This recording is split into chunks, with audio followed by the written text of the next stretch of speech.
சென்னை வேளச்சேரியில் தடை செய்யப்பட்ட பிட்புல் ரக நாய் கடித்து தெருநாய் ஒன்று வெளியாகியுள்ளது.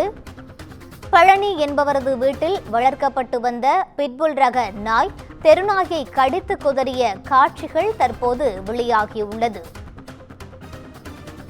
அண்மை செய்தியாக பார்த்து வருகிறோம். சென்னை வேளச்சேரியில் தடை செய்யப்பட்ட பிட்புல் ரக நாய் கடித்து தெருநாய் ஒன்று வெளியாகியுள்ளது.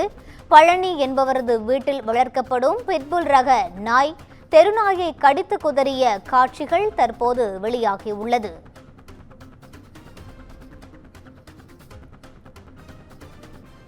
அண்மை செய்தியை பார்த்து வருகிறோம். சென்னை வேளச்சேரியில் தடை செய்யப்பட்ட பிட்புல் ரக நாய் ஒன்று கடித்து தெருநாய் ஒன்று வெளியாகியுள்ளது. இது தொடர்பான காட்சிகள் தற்போது வெளியாகியுள்ளன.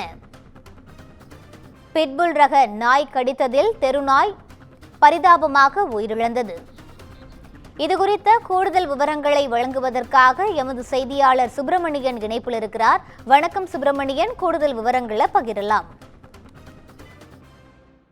நீங்கள் பார்க்கக்கூடிய அந்த காட்சி வேளச்சேரியில் நிகழ்ந்திருக்கக்கூடிய சம்பவம்.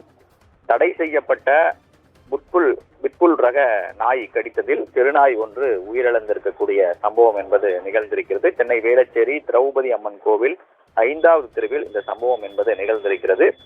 அதே தெருவில் பழனி என்பவர் வசித்து வருகிறார். அவர் 2 பிட்புல் ரக நாய்களையும் அதே போல ராட்வீலர் நாய்களையும் வளர்த்து வருவதாக தெரிகிறது.